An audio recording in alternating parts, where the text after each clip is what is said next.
Welcome. This is TarHeel247 at UNC Basketball Podcast. Make sure to like, share, and subscribe to the channel. Without further ado, bringing in my most frequent guests, my favorite guy. I'm going to send him a care package, for the season's over. Isaac Trotter, how are you doing today? Are you officially fried in the brain from watching college basketball? Yeah, way too overstimulated. No care package needed for me right now. I just need, right now I'm just dialed in. Like it's really ridiculous how much basketball we have to watch right now, but this is our favorite time of the year, and then Feast Week's right around the corner, so like I really can't complain, because I was complaining like 6 weeks ago. I'm like, man, I'm done talking about what these teams could be. Like, I need some real like game tape, and now it's all here, and it's a little overwhelming. Yeah, I actually sat at my house.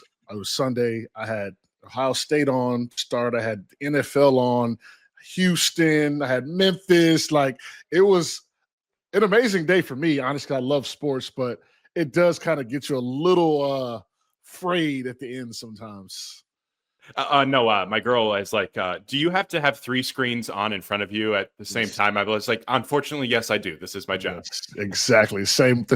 So, all right. Last time we had you on, it was before the Kansas game. Wanted to get you back to discuss kind of the early impressions of the Tar Heels. I mean, things are going better than we probably would have thought overall. So what are your thoughts on how they looked early on? I thought the Kansas game was a real like proof of concept. I felt like that was like, okay, we are who we think we can be. And defensively, I thought they were really connected for long stretches of that game. Credit to Darren Peterson for scoring 22 points. I don't think you can probably name 2 dudes or 3 dudes who are scoring 22 points on a night that Seth Trimble played like that defensively. I thought Seth was fantastic, on defense, and overall, just the energy, the athleticism, the ball movement, I thought from Carolina was really, really good. And, they've taken care of business in the bye games from that. But I'm curious to see, we're going to learn a lot about this team in the next few weeks, because the Seth Trimble injury is like one of those things that, like, I had to look at my phone twice when that notification popped up. I was like, it did what? Like, and how he got hurt? Like, it just, it's tough, and it feels avoidable, and it feels frustrating that you're kind of dealing with that right now. But you can learn a lot about the makeup of your team when you kind of go through something like this. And I think we will continue to learn a lot about Carolina. But so far through the first, 5 games, I don't know if there's many teams in the country that feel better than what they did on opening day than Carolina does right now. Like, they have a team that I think that like can do real damage. And I think everybody's starting to see just how nasty this front court could be. And I think that there's a chance for this front court to solidify itself as the best in the ACC. And that wasn't something that I think a lot of people were thinking, in November 2nd, right before opening night. Yeah. The Trimble thing, right when I saw the injury, I said, it's not a basketball injury. I don't know if, he was celebrating, partying, and fell off a bike or something like that. But like, you don't usually see forearm surgery injuries. So just a freak accident in the weight room. That's part of the game. And, in reference to the season, they're like, yeah, I find myself smiling at the TV because Carolina looks like, when's the last time Carolina imposed their will, right? The Bayco era, that type of thing. So for them to be kind of playing this well early, at least initially, I'll be going to the Michigan State game down here in Fort Myers for Thanksgiving. So I'll get to see them up close and live, man. I could not be more impressed with how everything is kind of went, man. So I'm excited, to say the least. It feels like some of the flaws that we walked into the season talking about, like they really haven't hurt you yet. Like Kyan, for the most part, has been really solid at point guard. Like, I feel like his decision making is a little bit more ahead of the curve than what I thought. We've played 4 games so far right now, because I wasn't counting the exhibitions, but 4 games so far right now, and he hasn't turned it over more than twice in a game. Like that, I think you'll take that. I think you'll take that. I think he's been, a lot of people, like, the concerns with him were like, oh, like he only knows how to score. Like, he's more of a shooter, like I feel like he's been almost too unselfish. Like, he's coming in and really putting an emphasis on moving the basketball early. So we'll see if that changes, but it feels like the biggest flaws for this team in the preseason about like the guard play haven't really hurt you yet. And honestly, they've been a lot closer to a strength than a weakness at this point. Yeah, that is a concern for me, because I'm not going to lie to you. I watched the Miami-Florida game. I watch a few of these high-level games, and it's going to be interesting to see how they fare against some guys that could really go back at them, especially defensively. Like I saw Miami pushing Florida guards out, and now Florida doesn't have the biggest, strongest physical guards, but early returns have been amazing. I was concerned about turnovers and not really turned over. Evans is actually getting off the ball. He's moving it. He's making good decisions. He's not forcing. I mean, he's looking like a high kind of IQ guy out there. And I talked to Adam last week, and he said Carolina hasn't really had a guy that just gets off of it, right? So I'm excited to see what that kind of develops into, especially coming down the stretch, man. Especially too when you feel like some of these transfers, like there's a long history of these transfers, like they start slow. Yeah. And like it's been, to bring a Florida example up, like Boogie Flan and Xavier Lee, like they've been rough in the early going of it. Like, and so I think that Kyan's just like being able to settle into what my job is and just embracing my role, keeping it simple, is impressive, because I think there is going to be a switch that flips for him, and there's going to be some games where he wins you some games with 5 or 6 threes. I think that time is coming. Yeah, and he came from a winning program with an amazing coach, and I don't think that gets talked about a lot. When you're getting these transfers, you want them from winning programs. I don't think people discuss that enough, because there's a lot of teams, specifically Memphis, who got a lot of guys, but they haven't won, and they look bad. No, it's a great point. And look at Henry Visar, Arizona tournament team. Yep. Jonathan Powell, West Virginia, probably should have been a tournament team. Kyan Evans, Colorado State tournament team. There's something to that. Like there's something to that. And Caleb Wilson's teams were really good too. So like that certainly helps as well too. Yeah, he does supplement it, and that'll actually lead into the next kind of question I have. In last Friday's win against Central, he became the third freshman in the past 30 years for a 20-point double-double, 85% shooting, joining Zion Williamson and J.J. Hickson. That's a name for you folks, J.J. Hickson. Kind of what's your thoughts on his play? I've been overly impressed with how he's playing and how he's taking all this in. I was kind of doing some research on it. It feels like there's only been like 4 freshmen, I think, this year that are actually like driving winning for their teams. It's the big 3. And then after that, it's Caleb. And that's really impressive to me. I think if the NBA draft was happening today, I think he would probably be the 4th pick for me. Like he's outplayed Nate Ament at Tennessee. Like I think the tools, like he's still raw in some ways, but the tools are just so overwhelming. And like I talked about with you last time, I just love how he wants to be a role player. Like he's so talented, but like his energy has been elite. 11 defensive rebounds I thought was really impressive his last time out. The blocks, the playmaking, the big to big passing has been awesome. He is playing like a legit top 5 pick, and it's not because all of this flash. It's really the motor, it's the athleticism, it's the versatility defensively, and it's the playmaking. And I think he's got an edge to him. And that's one thing that like I don't really get a good feel for sometimes with the high school kids. Like you just don't sometimes. And I feel like it's really showed up early with him. And he sets the tone for this whole team. It's not very often that you see freshmen that can come in and kind of become like the emotional leaders. And he certainly is that. And, this is an unbelievable freshman class. Unbelievable. I think if you're like looking at him right now, like, it's him, it's Cam Boozer, it's Darren Williams for ACC Player of the Year right now. Like that's not nothing. And for his pro, I literally was like, man, this guy's a top 3 pick. I mean, this is a crazy year. But as an NBA evaluator, once you get past Peterson and DeBonza, right? Like, what other guy can you plug and play at a high level that's going to fit into your program, like he's doing at Carolina, going to buy in, he's going to elevate your team defensively, and then his offense. I honestly think his offensive game is just barely scratching the surface, because he has a beautiful stroke. He can hit the 3. He can drive. He likes to pass. I mean, I'm curious to see if he unlocks even more offensive. I mean, he had 20 points, 10 rebounds, but like, I think that's just from him getting rolls and dunks and just finishing plays. And like, he hasn't even scratched the surface. So what do you kind of think about his offensive potential kind of throughout the year, kind of as it develops? You took the words out of my mouth. It feels like sometimes he scores 20 without a play being run for him. Like he doesn't really have to do a lot. And that's the beauty of like a high energy, high motor type of player. The little fadeaways, I think, are going to continue to be a bigger part of his arsenal. And that extra booty ball, I think, is going to be something that they continue to tap that button. And if he can continue to make good reads out of that when he draws two, finding open men, when he's in solo coverage, just getting to your spots and playing with a good pace, adding a couple more counters. Like, I think a lot of people are going to be geared up for that little fadeaway from like 9. I'd love to see him add that fadeaway, then mix in like the step through too after that, and continue to add little wrinkles to his offensive bag.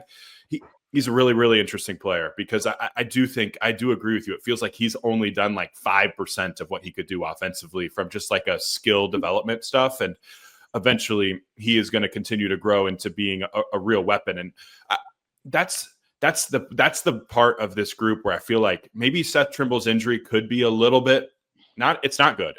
I'm not saying it, but a little bit of a blessing in disguise, because I do think you're kind of having to heap more of that offensive burden onto Caleb, and he's going to have to sink or swim against some really tough, hard-nosed defensive teams in the next couple weeks.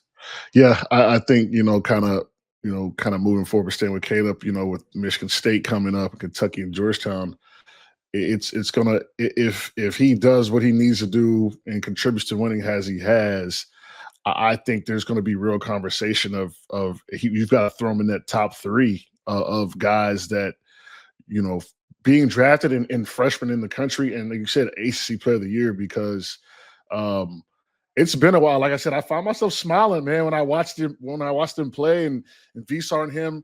Like, it reminds me of me and Z. Like, it's funny, I got this meme, and it's me and Z like passing each other, and then like the guy's like taking his glasses off, and it's like Caleb and Henry. So like someone sent me that the other day. I thought that was so cool, because I mean, me and Z were so kind of just symbiotic, man, and it was a big reason why we were so good. So just to see it just gives me chills, because I love that stuff. And that's the beauty of, like, I think, good portal scouting, because like I think the Henry addition, and just like understanding like that's such a big need for us, and that type of player is so big for us. Like, you're trying to find guys that elevate others, and I think Caleb has made Henry better. With some of his like the duck-ins that he's been able to get from him, the ability to guard some of those twitchier guys, and then let Henry be a little bit more of like a weak side rim protector at times. And then I think Henry's made Caleb better, being able to pull a shot blocker away, being able to invert the floor a little bit. And it's fun. That duo is really fun. And I think their big to big passing, their connectivity in that regard really does like if I was an opposing defensive coordinator, say I'm Georgetown's coach, like I'm Ed Cooley, and like I know I have KJ Lewis, who's an awesome defender and a big wing defender. I'm a little nervous to put KJ Lewis on Caleb Wilson, because I kind of feel like Henry could just throw it over the top to him. And like they have such a good connection with that I can't really root him out there, because the big to big passing has been so electric. So it almost forces opposing defensive coordinators to throw another big on him. And then Caleb's just too athletic for most of the fours that are guarding him. So it's a really nice combination, those two. And I think it's maybe even been better than I anticipated. And I was high on them coming in, but those two together are like, they're a problem. Like I said earlier, like they could very well be the best front court in the ACC, right up there with Duke.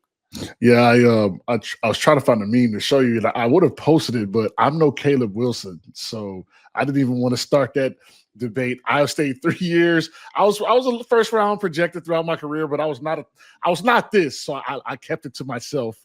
But if you like what you're listening to, make sure to check out TarHeel247.com. We've got a ton of great hoops and football content for the site. Check it out. Tell your friends. That's TarHeel247.com. So next, the schedule starts to get a little tight, right? Day before Thanksgiving. Even St. Bonaventure, I called a Pitt Clemson game, and I was in the same hotel with St. Bonaventure. I was like, hold on, this is a mid-major team? Like, that was not any team to kind of – they're not someone to look over, which could happen with them coming up. And then Michigan State, obviously Kansas and Georgetown. So what does Carolina need to do between now and then in order to prepare themselves? I hope if they can get 3 out of 4, I'd be happy, personally. Yeah, no, I think that would be progress. Now here's the thing. I think St. Bonaventure is really live. Like, they're big, yes. They're huge. That's one thing I noticed when I've watched them play one time this year. I think it was the field of 68 tip off what they were playing. Like they play a 6'10" dude at the 3. So like they're big. And so like when Carolina trots out Stevenson and Wilson and Vesar, like that, they're going to be kind of ready for that. So, but it'll be a challenge. But I do think Michigan State and Kentucky and Georgetown are physically wise, like they'll all punch you in the mouth. Like Michigan State, their front court, Jackson Kohler and Carson Cooper and Cohen Carr are three of the most like physical front courts out there. Like the Carolina's not going to have like a size and athleticism advantage in that game. I don't think. Yep. Kentucky, like Mo Diabate is maybe my favorite forward defender in the sport. Caleb's up there now, honestly, but like Diabate is a stud defender at the 4. Caleb's gonna have his hands full with a grown man. He's like I think he's a 4th-year senior. He may be a 5th-year senior. Who knows with eligibility rules anymore these days? Right. And then Georgetown, same type of deal. Like their physicality is something that I think pops off the tape with them every single time I watch. So if there's any finesse left in this group, it will get beaten out of them by those type of 3 teams. And if you can win 2 out of those 3 games, or even, I mean, Carolina could be favored, and I don't think they'll be favored against Kentucky. We'll kind of see how the Jalen Lowe injury kind of goes. Right. Yeah. So you're not going to be favored in that game, but if you can take care of Michigan State and Georgetown, and maybe you lose a close one on the road to Kentucky, I think you'll take your chances with that type of outcome. Yeah, I think going to Kentucky, if they can take these games, it's a no pressure moment. When we went to Kentucky, we were the favorites, so that wasn't like we were playing free. And I think it's just like when they went to Fog Island last year, right? People didn't really expect them to do much, and they gave them the fight of their lives. So hopefully we can get one in Kentucky. It's been a while, to say the least. And Kentucky, they're a little fragile right now. That one thing about Carolina, like even with the Trimble injury, I do think they kind of know where they're at. Like they kind of know where their bread is buttered. They know where their strength is. Yep. Kentucky is like changing their rotations left and right every game. Like they have no idea what's going on. And Jalen Lowe, obviously their point guard is a little banged up. He could they're not sure yet if he could miss the entire season. Is he going to be back for that game? So Carolina knows who they are. Kentucky doesn't. That's the other thing too. Like Michigan State and Georgetown, they know who they are too. And so like, that's where I think like we can't just get focused on like just that Kentucky game, because Michigan State and Georgetown, like they can beat them. like they can absolutely beat them. And I think without Seth too, the point of attack defense is going to be something that, if you don't guard Jeremy Fears Jr., the point guard for Michigan State, and you can't turn his water off, and he's constantly getting paint touches, you're in trouble. Same thing with Malik Mack at Georgetown. Malik Mack is playing like the best point guard in the Big East. He's an absolute bucket and a total baller. And like I think the Carolina's point of attack defense without Seth, like we're going to learn a lot about like if Kyan can guard, if Luka can guard, if who else, add in a Powell, or if Derek Dixon, our guy, if he can consistently earn more minutes, because he's a guy that can turn those guys' water off.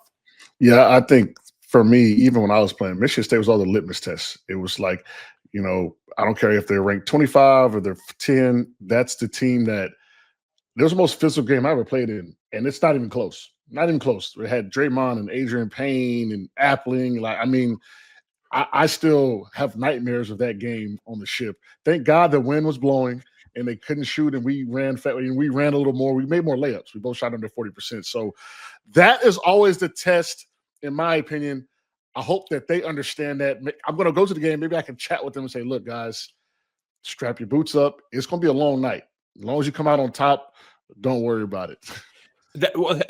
I love that you said that, because it feels like Izzo's teams play the exact same way year after year after year. And it's defend, it's rebound, and it's run. And it's really not that complicated. But those 3 things are like the tenets of what they are. And they know their identity. And this year, like the physicality that Kohler plays with and Cooper play with. Kohler's like 6'9", 250.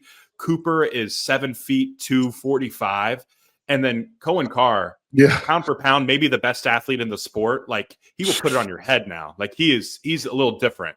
So you talk about physicality, and I will give you that. The roster you were listing off is a little different than this roster, but the physicality hasn't changed that much. Yeah. I think the concept's the same. And I just remember, like, after that win, we were like, whew, okay, let's ice up and get back out there. But that to this day, I don't think I've ever played a more physical team.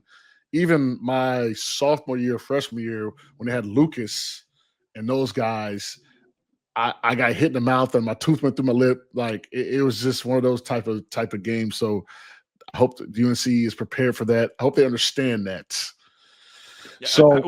Yeah, I mean, and the other thing too is Georgetown, like they might be the second most physical team that they play this year. Like that's like 10 days later. So all those lessons learned against Michigan State, you'll have to use against Georgetown too, because they're kind of similar teams with how they're approaching the game right now. And Cooley has taken his Providence clause and put it into that Georgetown, and now they're look like Providence in Georgetown, which is kind of scary. UNC got a major commitment this weekend, actually, from Maximo Adams, 24th in the class of 2026 on 247 Sports. He's ranked 4-star, I think a 5-star. I don't know. I think he's right teetering back and forth on that. What will he bring to the table for the Tar Heels next year? Dude's a stud. Yeah. I haven't seen him in person yet, but the tape is really, really good. 6'7", kind of like hybrid 4, probably going to shift to a wing eventually at the NBA, but I don't know if anybody's made this comp, so maybe I'm stealing it from somebody. He kind of reminds me a little of Harrison Ingram, with just like the ability to play with his back to the basket, can hit threes, but likes to drive, like hits those pull-ups off the bounce, can make plays too as like a post-up hub. So interesting, really interesting player. I like the fact that Wilson is leaving, and you could kind of bring him in to have a similar-ish role offensively as a back-to-the-basket forward who's a mismatch hunter. But if you just not to just jump ahead to next year, but you could think about like getting Kyan back next year, get Luka back next year, you get Derek Dixon back, you mix in Maximo Adams, say we will see what Visar's decision is on a stay or go deal. But those 4 guys right there, your offense is in pretty darn good shape with those 4 on the floor. So good player at a big position of need. And if Henry leaves, I think then that opens up the type of scouting in the portal of like, hey, we got to find a similar thing again. On 5-out center would be ideal to pair with Maximo, who really likes to get downhill and get to the rim. Yeah, and I kind of went back on my notes because we discussed kind of all these recruits and versatile wing. I kind of watched some clips of him again. I think he's strongest at the 4 right now, but he can play some 3, that's the game these days. That's actually going to be beneficial for Carolina, kind of like what Jaren Stevenson kind of does for us a little bit. Pick and pop guy too, sneaky athlete. Sneaky athlete, like, which is dope. And then I put in my notes, great player, system is important. So I think he's a great get for Hubert to kind of have some continuity of just high-level guys coming in. So I'm excited to see what he does kind of when he fills in. I think he's going to be a big get for us.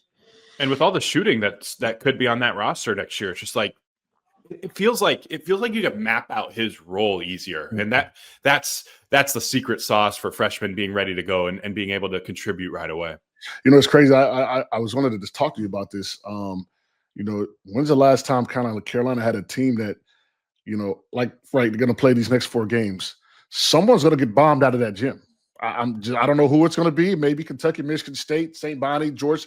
They can shoot the ball, and when they get hot, it's going to be with Visar and Wilson. It's going to be almost impossible to beat us if we shoot the way that I think we're capable of. And I feel like someone is going to catch it. Hopefully Thanksgiving Day when I'm there in Fort Myers. So kind of, have you seen the same? You have the same sentiments about the shooting, even though the percentages are high. I see the potential. Kind of like if you catch them on the wrong night, they're kind of like Louisville a little bit. That kind of last year, you catch them on the wrong night. I don't care what you do; it might be over for you. Yeah, you could bang 15 of them.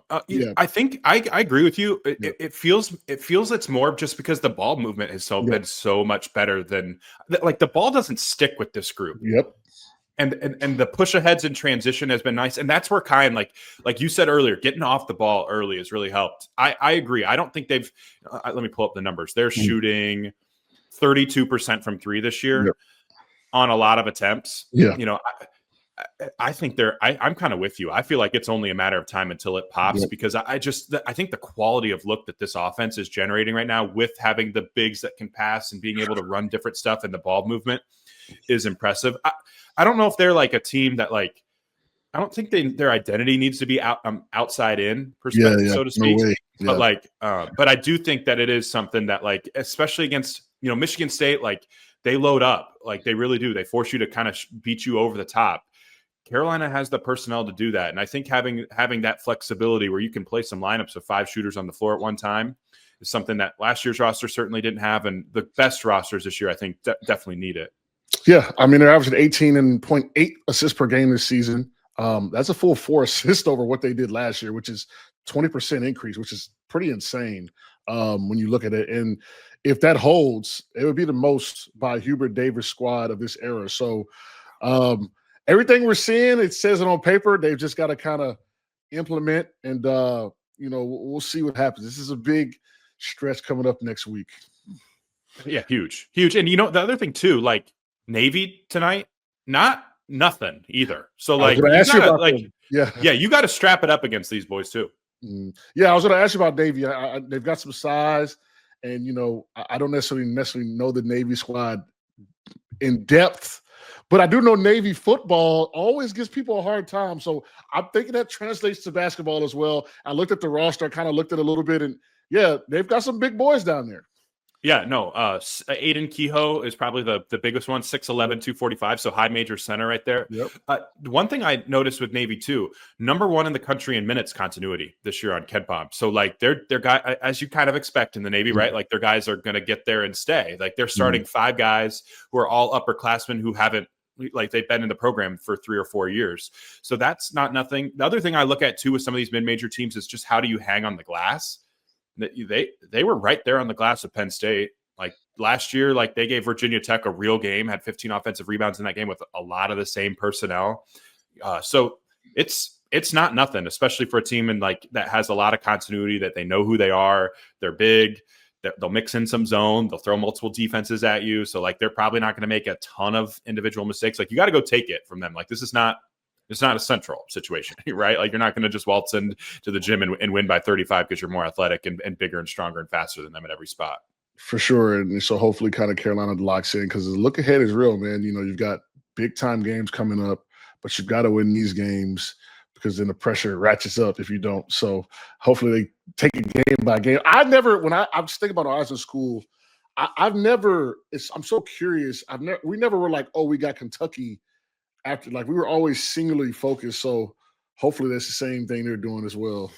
Maybe I'm an idiot, but I'm like kind of like you too. Like when I was in college, I wasn't really thinking about 4 days from now. It was kind of like the day of the thing. You know what I mean? Like I feel like I wonder if that narrative of like the look ahead spot is something we over exaggerate as like analysts.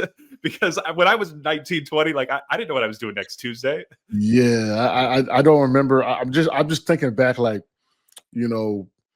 if anything, we were so singularly focused because we were like, all right, look, let's beat these guys down. It's Saturday night. We're going to have a good time. I think that was my focus in college.